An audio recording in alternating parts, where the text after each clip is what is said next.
I did not film the catch, but I've got this little cutie right here in my hand. Plain-bellied water snake. The plain-bellied water snakes lose this sort of patterning on their back as they get older. Yeah, I would have gotten the catch, but this thing was scooting really fast across the road and I didn't want to miss it. Really cute. Probably born, I don't know, I would guess this year. It's so small. But let's release this. And then I actually saw a DOR down the road here. Rufus is not having the time of his life, but that's okay.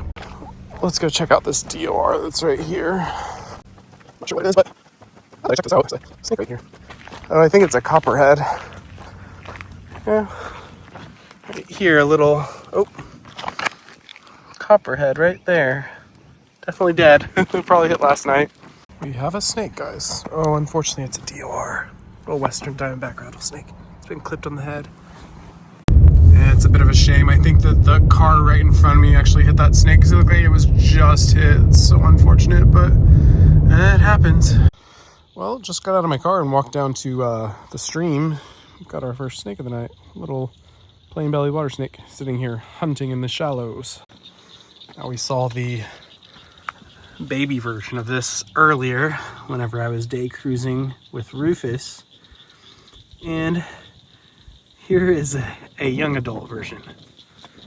See, the patterning on its back is much less apparent than it was in that youngster. I'm gonna keep moving while the snakes are out and it seems like they're active, so maybe I can see some more. Oh, I'm about 40 yards away from where I was and I spotted snake number 2. Looks like another water snake. Let's go check it out closer. This one looks like it's got a full belly as well. Look at how thick it is right there. Very nice. These guys will eat predominantly fish, but they'll eat frogs as well.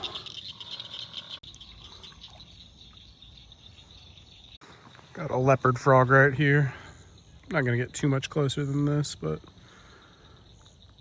nice, pretty little frog. I believe I've spotted a hefty yellow-bellied racer right here. I don't know if there's any world where I get this thing out. Let's see though. I'll get a little closer so we can at least admire it. Hello. Hello. Did I disturb you? You're beautiful, like blue color. Really, really handsome. Probably gray. I'm a little colorblind, but whatever. I'm not gonna stress this fella out. Let's go look for some more snakes. So a little bit of context. It is, I guess you could say spring. Definitely borderline early spring to spring. So it's like maybe 75 degrees. It's kind of relatively rapidly declining in temperature because we're at that time of year where it just doesn't stay super hot throughout the night. But one thing that's different is that tonight it's extremely muggy out. So I thought, damn it, I've really got to get out and look for snakes, and I'm happy I did. Don't often see scorpions out on the crawl like this. I almost always have to flip them. So that's interesting. This one's also got a very long stinger for its body. Interesting. This is a little different. We've got a sleeping lizard in the tree. It's a Texas spiny lizard. Doubt we're gonna get a better look at it because it's covered by these leaves, but pretty cool. These things are so fast when they're moving during the day, but this one's just sleeping here in the tree. Pretty well camouflaged. Looks just like kind of the tree itself. I was wondering when this would happen or if it would happen tonight, but I think we've got our first green bean there. And get a little closer. Okay, this is actually kind of cool. It's not a rough green snake. It is a green anole. Here it is. Beautiful, beautiful lizard. This is a very good sized adult as well. So cool.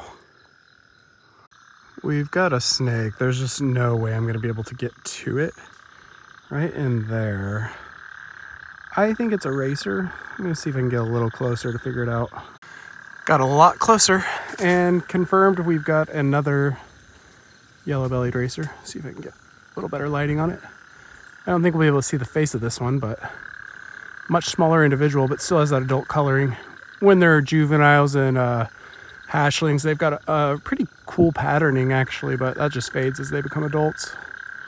it did decide to poke its head out. I just can't really get my lens to focus on it because it's kind of behind a bunch of twigs and stuff, but there it is. Pretty cool to see. Just walked up on another medium-sized erythrogaster.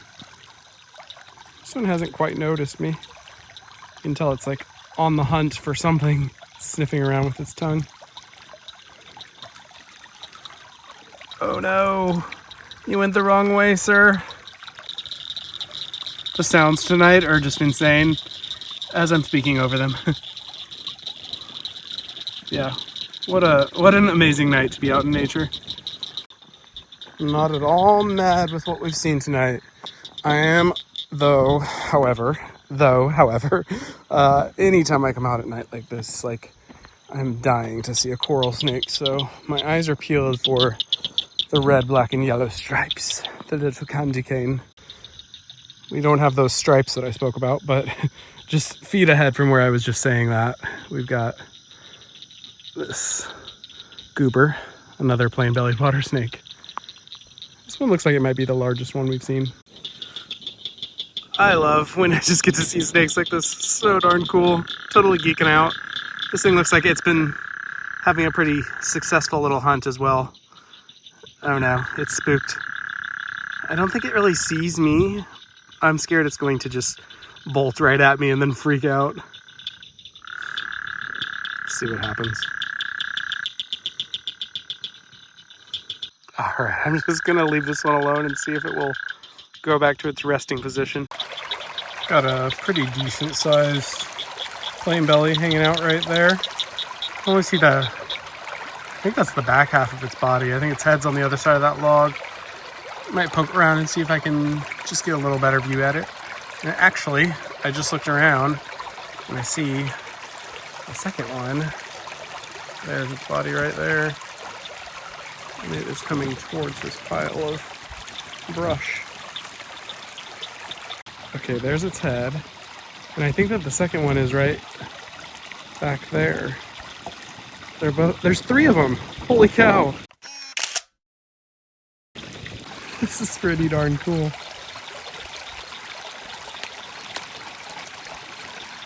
I'm not sure if they mate, in the water or on land. I don't know much about water snakes, to be honest, other than how to identify them and that their musk smells really terrible. That's pretty neat. There's this big old spider right here too. Some sort of wolf spider. So darn cool. Okay, I'm gonna go see what else I can find today. This is what I came for. We've got a large Texas coral snake right here. Micrurus tenaire. Texas's only elapid. One of 3 elapid species in the United States, all of those being coral snakes. Heck yes. This is a full-grown adult. These snakes feed exclusively on other snakes. Whew, this is a nice one, probably. Ooh, it's got, I don't know if it's a stub tail? Yeah, it looks like it's lost its tail at some point. Now you might wonder why it has such bright coloration, like how does an animal like this survive in the wild, colored like this? It's known as aposematic coloration. It actually just tried to look at that bee, it noticed the movement. Aposematic coloration. And it's actually a way to ward off predators, because they think that it's a dangerous creature. Holy cow. This is a big one.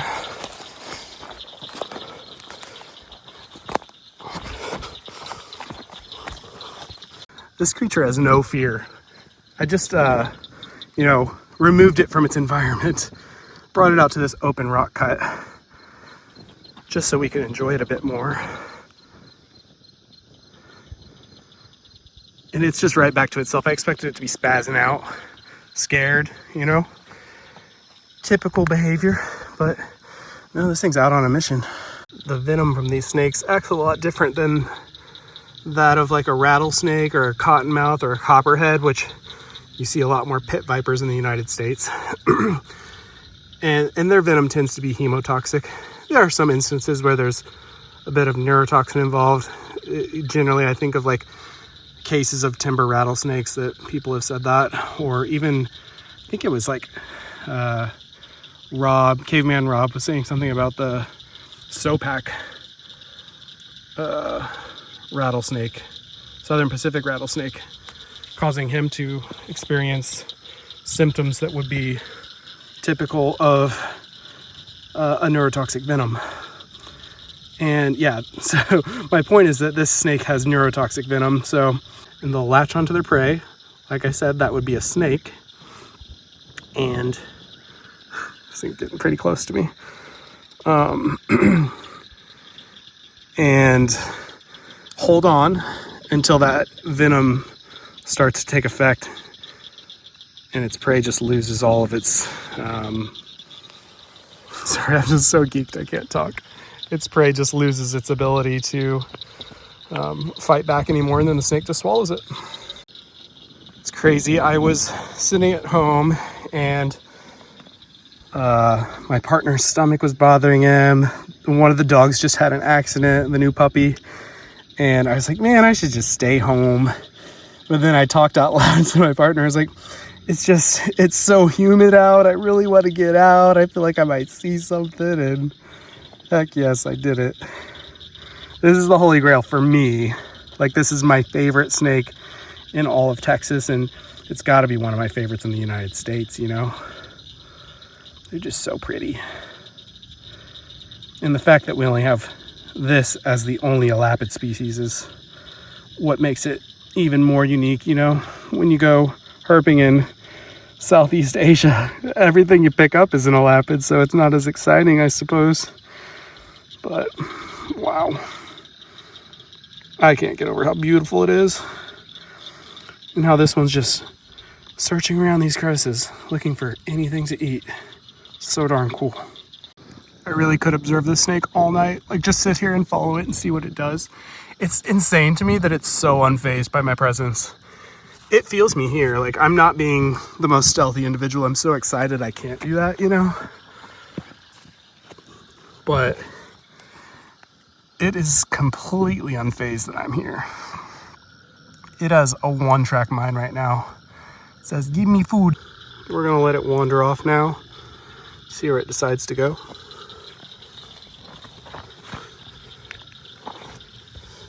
As it's going towards me. I'm not going to chase it. I'm gonna let it go.